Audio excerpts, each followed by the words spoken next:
Our next guest is a director, producer, and actor. And he's also part of a very small, very exclusive club of actors in Star Wars that have played both digital and live-action characters.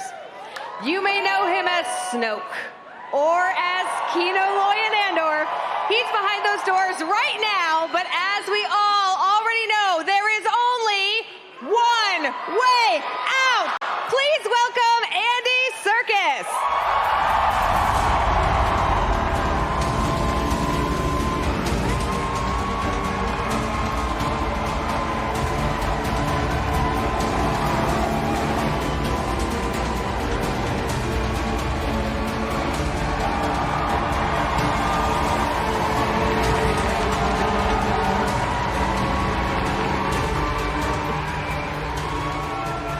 Wow. One way out! One way out! One way out! Well done. Amazing. Now, Andy, this is your first Star Wars celebration, but is. you already fit right in. I love it. I'm going to come back every year. You heard it here first on the internet. We all know that's going to be true. Thank you so much, though, truly, for being here with us. We're so excited to have you here at Star Wars Celebration Europe, part of the Star Wars family, first as Supreme Leader Snoke of the First Order, and most recently as Kino Loy. What was it like? I know. Everybody loves both of those characters. What was it like for you coming back to Star Wars in a non-digital live-action character for Andor?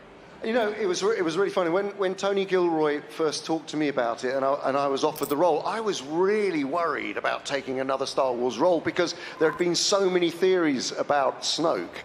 So, and I just thought, oh no, people are going to start thinking that somehow Kino Loy is related to Snoke, or, you know, that he is some sort of weird uncle of it as well. I don't know. It was just like, I was really concerned. And then I thought, oh no, I mean, the writing was so beautiful and the character. And I mean, that was the great thing about Andor, is I'm sure you all appreciate the crafting of the series, the writing, the structure, that every single character has such a complex psychology and emotional journey, and it's just and I think that's why it was so popular, and so I could not refuse this character that comes in, and it was, you know, I was told, you know, we're going to keep you a secret, and I was relieved about that because I'd spent such a long time with Snoke deflecting all the different theories, you know. Yeah. So it was really great, and I really loved the character, and was delighted to come back. Oh, thank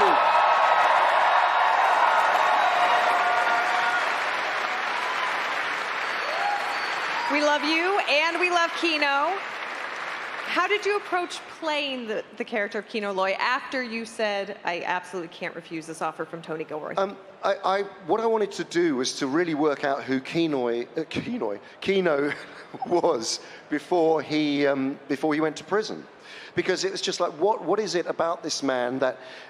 What I loved about the journey of the character was this man who actually was very principled, who was, prior to being incarcerated in Narkina 5, was maybe, you know, a union leader of some sort, or stood up for his fellow workers' rights, had purpose, was driven, had a family, was, you know, absolutely knew who he was. And then once he's in prison, all of that is taken away from him. He's desensitized, he's dehumanized, he doesn't know who he is anymore, so he just goes to looking after number one, looking after, you know, and that felt to me a real kind of way into the character. And then, of course, when he's united with Cassian Andor, and he is reignited into the idea that he can galvanize people, and he does have the ability to think of others and serve others, that became his redemption until his moment of self-sacrifice, knowing all along that he was not going to make it, you know.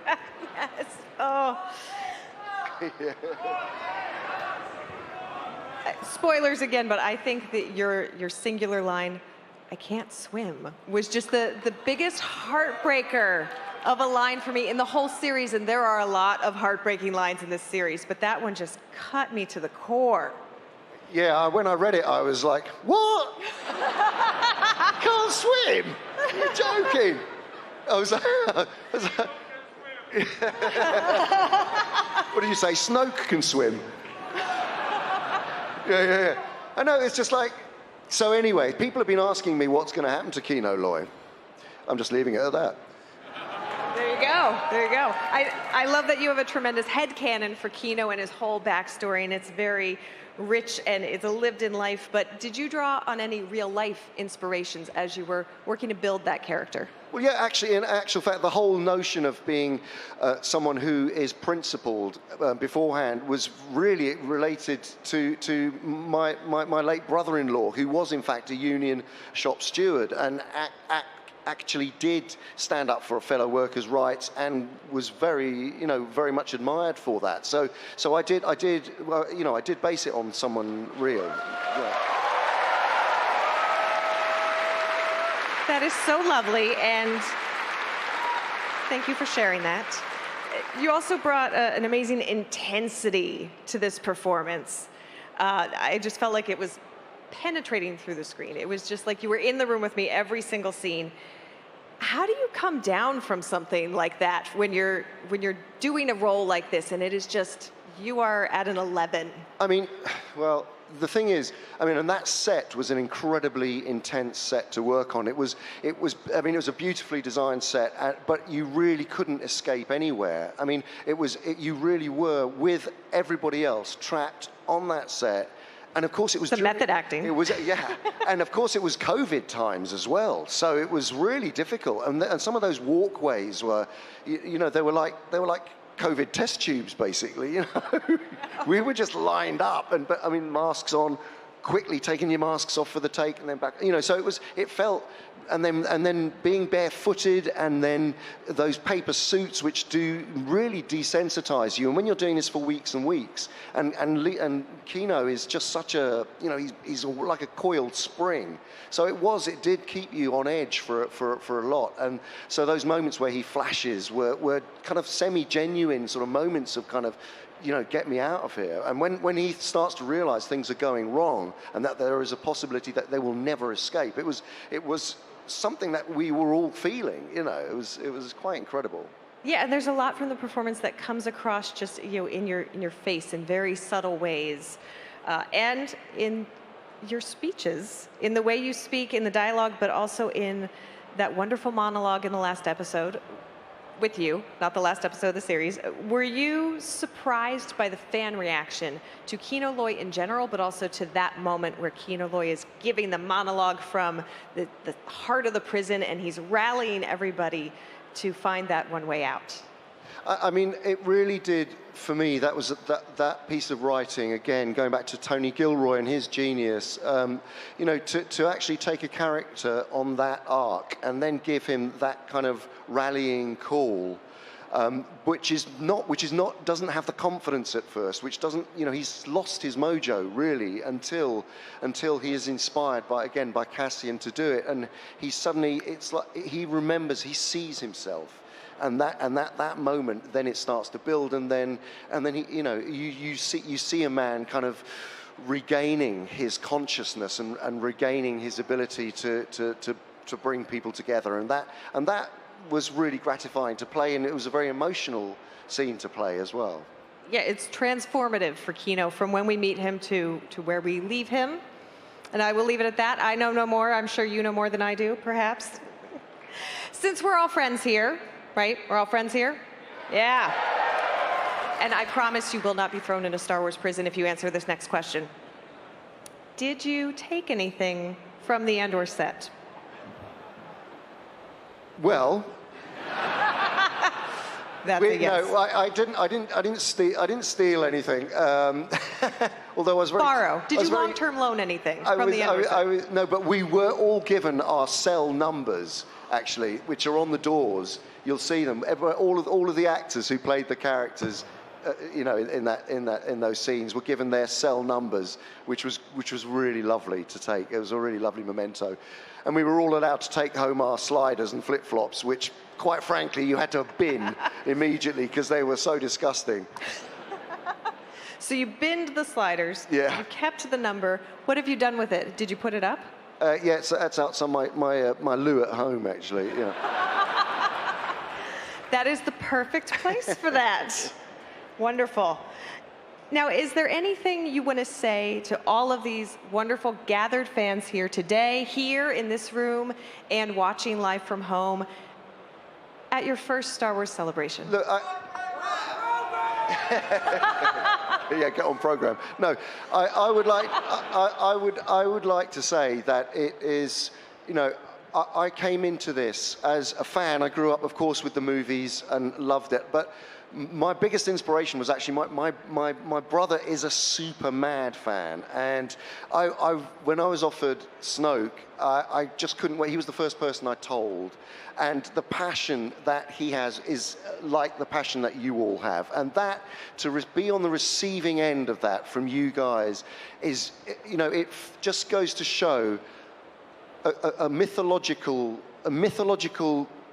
you know, canon like this is just fantastic to be part of as an actor, and to be a storyteller within, because this mythology is so profound and it means so much to so many people, and I realized that to have the opportunity of not only coming to it once but twice from a completely different perspective, seeing the world from a, you know, a despotic leader who is capable of such utter horror and destruction, and from a kind of lowly worker who finds himself, to have that opportunity and for it to be appreciated and shared with all of you and everybody out there who watches these films and loves this mythology. It's just an enormous honor, and it's you guys who make these films and these TV series continue to be what they are. It's all about you, so thank you. Thank you.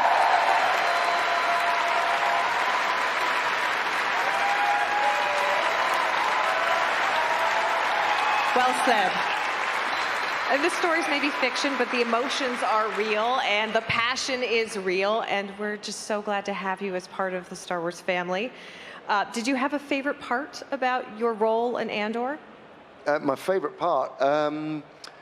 Well, you know, it probably was that well, there were two scenes. There's the scene where Kino really does flash for the first time when he realizes that they're not going to escape, because it was, like I was saying, it was like a real outpouring of kind of, we're never going to get out of here, you know, and it was sort of like for real. Yeah. But then, of course, the build up to the escape, and then the final moment on the bridge as everybody was jumping up. You know, the moment of I can't swim really was trying to find a way there's a way of delivering that which would make it sound very kind of cheesy and sentimental, and we tried to play against that. And I was very fortunate to be working with Toby Haynes, the director of that particular that arc, who gave me the opportunity of exploring different ways of doing that, well, that scene and that line. And so that was really thrilling to have that opportunity. All you want as an actor is to have the opportunity to fail by being in an environment that is safe to explore and push yourself. And when you have someone who creates that atmosphere, that's wonderful. So that was great.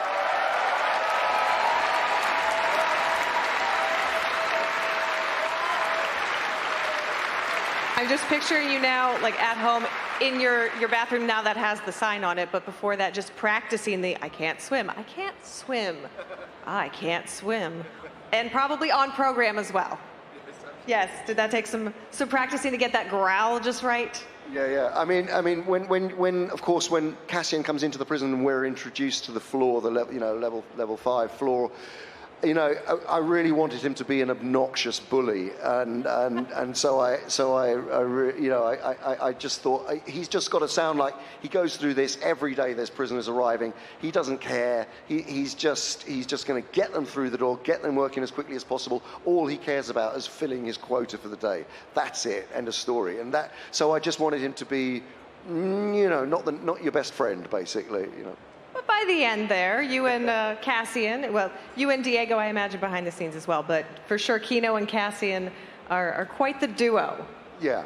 I mean, Diego, as you all know from watching, he's a formidable actor and a brilliant scene partner, and we had a ball playing those scenes together. And I really loved, sparring with him on set and playing off of what he was giving me and what I could give him. And he's, not only, of course, was he an actor on the piece, but he's also part producer on it, and so he had a lot to deal with and was constantly reworking, and he was just a fabulous person. He's a really honourable, decent human being who really cares about this. So it was great to work opposite someone like that. You can tell that everyone working on Andor cares very deeply. We just had Diego and Tony yesterday. You have been a phenomenal guest, Andy. Well, we're going to swim on out of here, so you can either stage dive into the crowd. That would be their preference. You can lead them in an on program or a one-way out, or you can simply walk backstage, where? Well, I think we should put it to the vote. Who wants to go on program? Okay. On program! I love you too. And one way out! One way out! One way out! One way out! One way out! One way out! One way out! One way out! All right, stick around.